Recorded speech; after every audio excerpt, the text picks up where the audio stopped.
it's important. So why is identity important?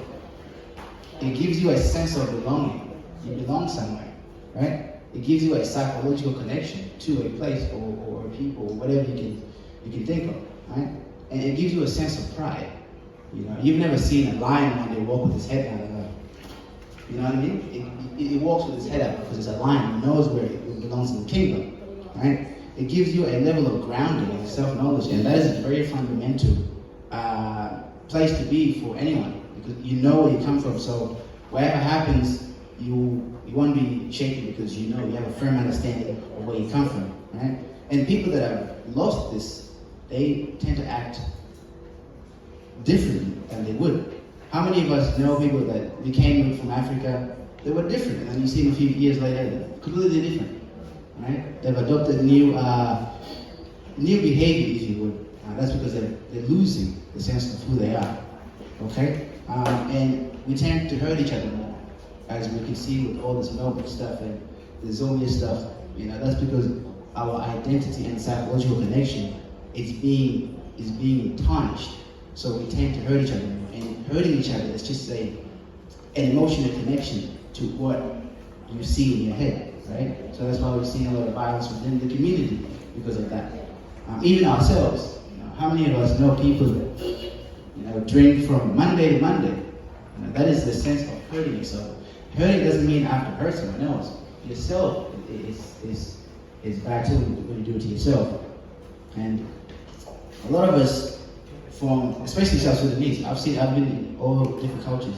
A lot of us, we suffer a sense of psychological homelessness.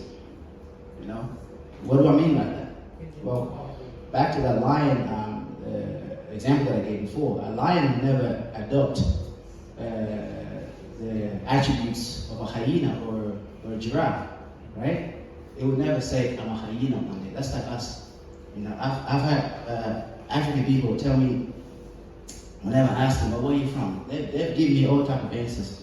I asked a lady one day, where are you from? She said, I'm a hybrid. What is a hybrid? You know what I mean? I met a guy down in Sydney. I knew where he's from. I just wanted him to confirm it. I asked the guy, where are you from? With the thickest Nigerian accent. I am from London. Brother, you're not from London. So how long have you been there? Oh, been there 4 years. So what makes you London? I lived there for a couple of years. Okay. So if I move this border from here, and I put it over there, and come back in half a day, will that border change? No, it will stay the same until the end of time. So why did we jump from identifying as one thing to jump across the ocean on a plane? Come over here, and all of a sudden, you're a hybrid Sudanese or hybrid what? Let me ask you one question. When Channel 9, just to revert to Damien's point, when Channel 9 say African gangs are causing havoc in Melbourne, does that exclude any of us here, or does that include all of us here? Point. So the point of that is important because once you know yourself, you will never go out of path. I've been all over the world. I've been in the most sketchiest situation you can think of, but because I know myself, that's why I'm here today. I'll tell you one story. I was at a bar in Sydney, just minding my own business. A couple of bikers walking. You know how bikers are, big tattoos everywhere, just look like they were going to shoot up the place. I was doing You're stereotyping. But they just look big. But the point I'm going to make is important. After a couple of drinks, you get friendly. The one people that drink, you get friendly. You want to talk to everyone. We ended up having a conversation about where you come from. They asked me where I come from. I said, I don't have to disclose it. You can see me, all that stuff. And then one of the guys, his name was Big Mitch. Big Mitch, yeah. He said to me, because the answer he gave me, he saw a sense of pride in myself, and his respect went from down here to up here. Every now and then he would call me, hey, how you doing? I don't know this fucking person. Just because of that interaction and my sense of worth and my sense of who I am, that gave him approval to treat me that way. So guys, the point is you never lose who you are, only if you choose to, okay? Now, who are you? Who are you? That's the question we almost get every day. Who are you? A lot of us in different situations, we change because we want to, avoid certain things. You are African. You are African. I don't have to spell it out. I see it. You know what I mean? That's what if you were born in Africa, Brazil, China, doesn't matter. This one, there's Is it echo? That one better? Is that better? Yeah. Cool. Yeah, so that's who you are. It is fixed. It is set in stone. It's in your DNA. It's written. You can't change it. Kaboom. That's it. From the day you're born till the day you die, that's who you're going to be. It's not going to change. Okay? So we have to accept it. You know what I mean? I don't want to ask you where you're from and tell me, Zomi, what were you 10 years ago in Sudan? What are you telling me, my friend? You know what I mean? And I feel like I'm bringing up all the negative stuff, but we'll get to the ethical stuff in a minute. I just wanted to get the stuff out of the way first. You know what I mean? So acceptance. This is one of the things we have trouble with. Accepting who we are. So we put on artificial titles to try and hide the fact that we are African. You know what I mean? And look at here, one of the first fundamental steps in psychology when you go see a psychologist because I don't know, you drink too much, you cheat all the time. Before they can do any therapy with you, you have to acknowledge you have a problem. That is the fundamental step, that you have a problem. So you're willing to accept it and work towards it and get help. That's the important step. So for us, we have to accept who we are first before we do anything. Before we work with the police, any other organization, we have to accept who we are first in our cultural backgrounds. Okay? And why don't we accept who we are? Why don't we do that? I can think of a couple of reasons. One of the reasons is our history. Given our history, we were forcibly removed from our home all over the world and do bad things and treated badly. That's one of the reasons. And you don't want to be connected to that. But we can't change that. That is our history. We have to wear it. And the other thing is, if you look up the word black in the dictionary, you can do it yourself when you have time. Look up the word black. It has about 130 give or take meanings, and about 70 to 80% of it are all negative. And this is not by coincidence. This is by design. You know what I mean? So, having all this in the back of your mind is negative. It makes you not live up to your potential because you think bad of yourself already. You know what I mean? And again, how we're portrayed in the media, movies, etc. We're all watching movies, yeah? Who are the gangbangers and the thugs and the dealers?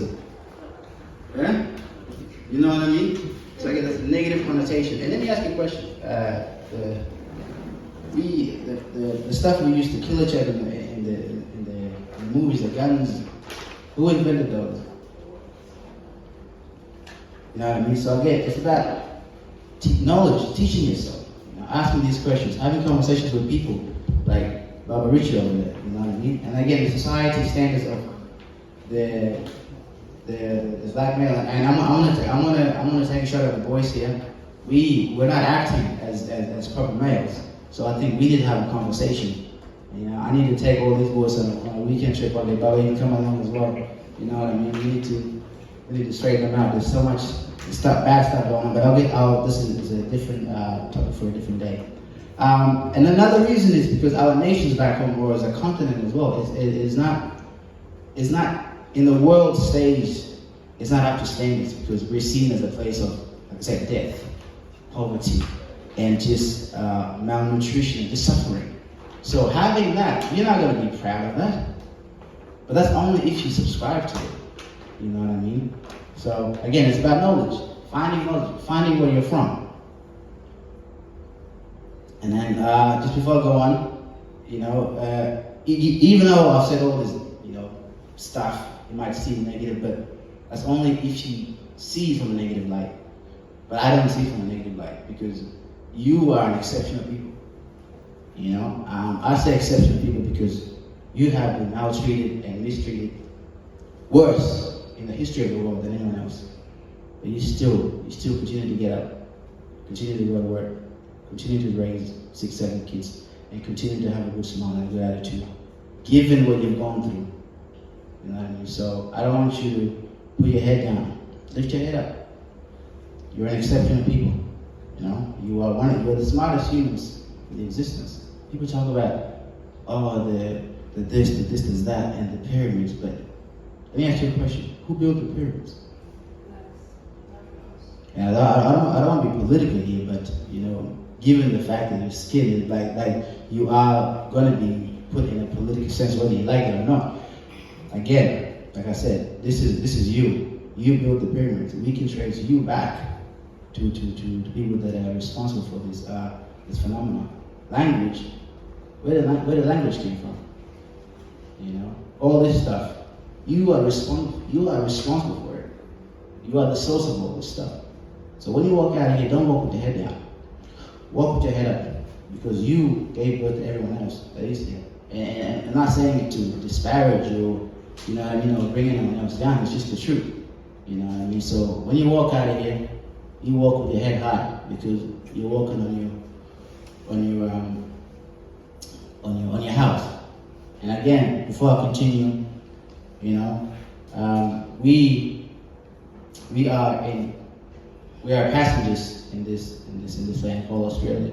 We're all passengers here, so we have to kind of respect it a little bit more, you know, and treat it as if, you know, we're borrowing it. It's not ours, you know. So, and it's hard to do, you know, when, you know, there's so much stuff to do, and you know, you tend to lose the sense of, you know, a common sense when you're doing stuff. But you have to remember a little bit better. This is not our country. You have to respect it a little bit more. You know, these guys here, you have to respect them a little bit more. You know, we may not like what they do or how they've treated other people in the past, but if Damien gives me a speeding ticket and it was nice to me, it doesn't give you a reason to be bad to him because of it. You know what I mean? Like I think you were saying it. You know, treat each officer different than the last.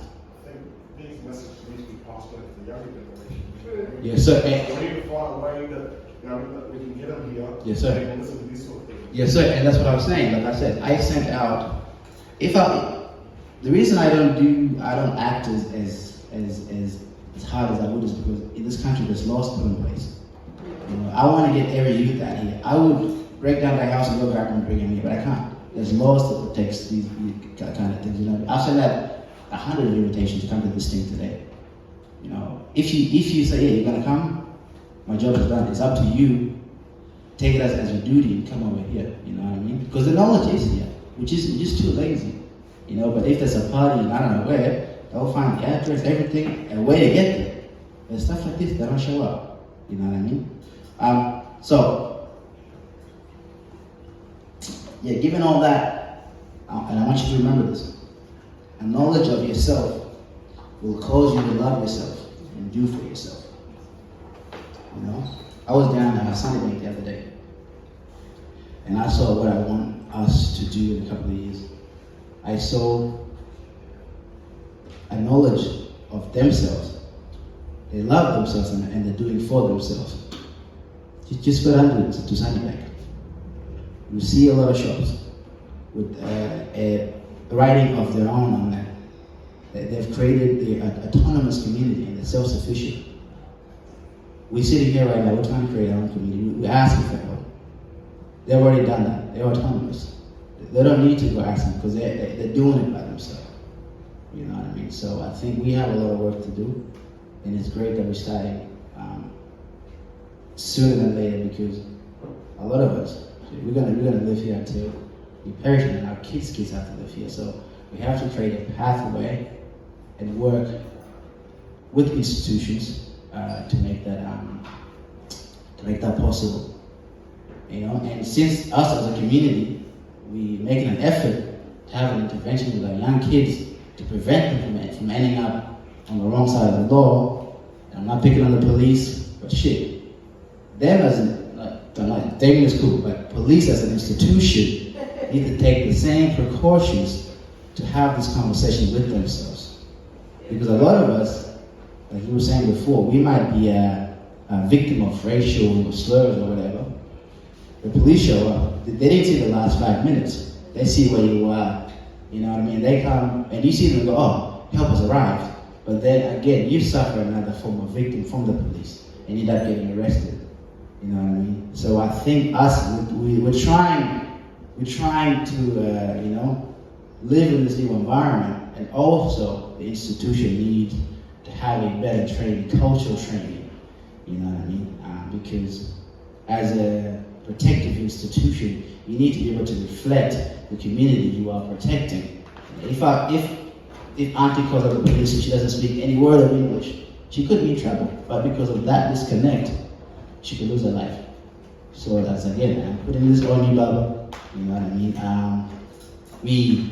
We need to do more, because a lot of the stuff that the kids ending up in or whatever, that could be prevented by having someone like us show up at the scene. You know, that calms the situation 4 or 5 times. You know what I mean?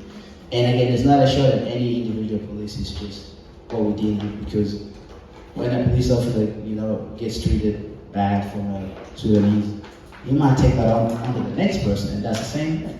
So it's a two-way street, you know what I mean? You guys still with me? Yeah? Cool. Okay, so just want to thank you guys for listening, and I hope this made sense to a lot of you.